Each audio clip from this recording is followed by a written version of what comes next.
Hi, I'm Fauzi Maluf Filho, Associate Editor for Gastrointestinal Endoscopy, and today I have the privilege to host and interview Dr. Jack Brandabur from Providence Health and Services, Seattle, Washington, who recently got published his paper entitled Surveillance of Guideline Practices for Duodenoscope and Linear Echoendoscope Reprocessing in a Large Health System. Welcome, Dr. Brandabur, and thanks for coming. Thank you. Could you summarize in a few words the main findings of your research? Well, I think the key findings were that despite strict adherence to manufacturers' guidelines, the IFUs, and guidelines, standard practices based on ASGE guidelines from 2014, despite all that, across a 21 hospital system, we still had culture-positive scopes after reprocessing. And yes, your research demonstrated bacteria growth, 5% of specimens and almost 10% of culture encounters, and growth of high concern pathogens, despite adherence to all required steps of disinfection. Did you expect these results? Yes and no. We were aware of other published reports. People were having this similar issue with scopes remaining culture positive despite high level disinfection. But we thought our quality processes were intact. We thought we had good people in place, but it didn't matter. I see. And high concern bacteria were found in approximately 1% of the encounters, right? Were you aware of any case of morbidity caused by these pathogens during the study period? No, we had no known patient transmission. We had no known morbidity or mortality, and no patient-related consequences. And how could you explain this lack of clinical findings of this? Well, I think it's open to question whether they're patients that are seen in referral centers, and maybe there were problems later on that you're not aware of, but certainly within the 30 days, we weren't aware of it. Could you comment specifically on the findings of your research on the elevator contamination?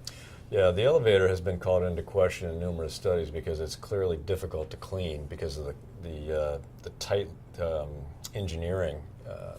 The spaces are small, and I believe 14 of the encounters were culture positive. Of the 23 encounters where they were culture positive, 14 of those we clearly knew exactly where that culture came from, and 12 of the 14 it was the elevator. The culture methods of reprocessed endoscopes are not standardized. What's your recommendation? Well, the first recommendation would be that they've got to be standardized for us to be speaking the same language and to make sure that what I culture positive is going to be similar to what you get if we're using the same culture methods.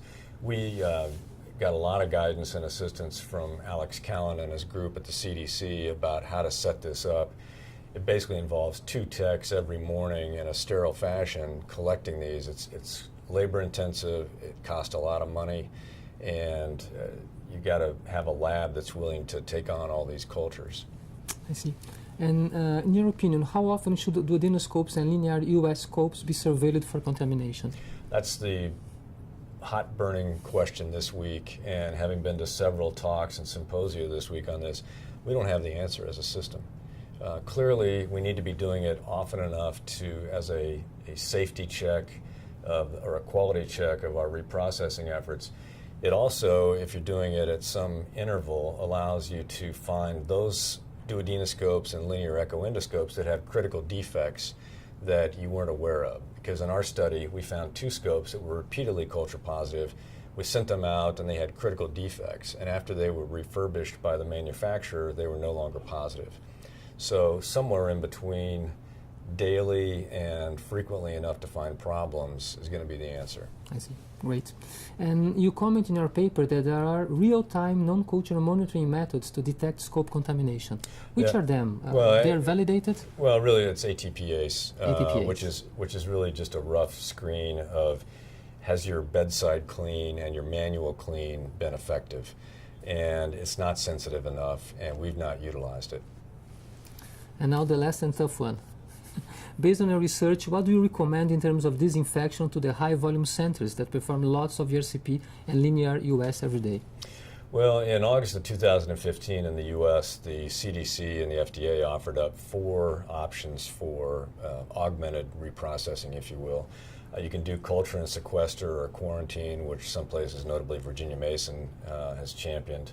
You can look at a different liquid sterilant. The Steris 1E is getting a lot of attention this month. We'll be publishing some data looking at validation for sterilization with their equipment. You can do dual high-level disinfection, which is one of the things we're doing.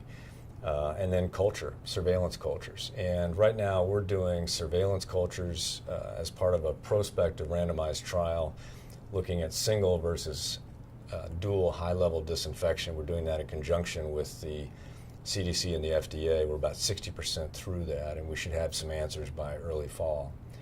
And so we're trying to hit it on multiple fronts. The other thing we're doing is really addressing the question of the training and the certification of the people doing the work. Because in our mind, it's no longer an entry-level job. It's got a body of knowledge with it. It's got a skill set. We're asking people in these high-volume centers to do mistake-proof work on a reproducible, high-volume, fast-paced basis, and it really takes some skill and expertise. That's great. Thank you so much, Dr. Brandabur. Thank you. Thank you.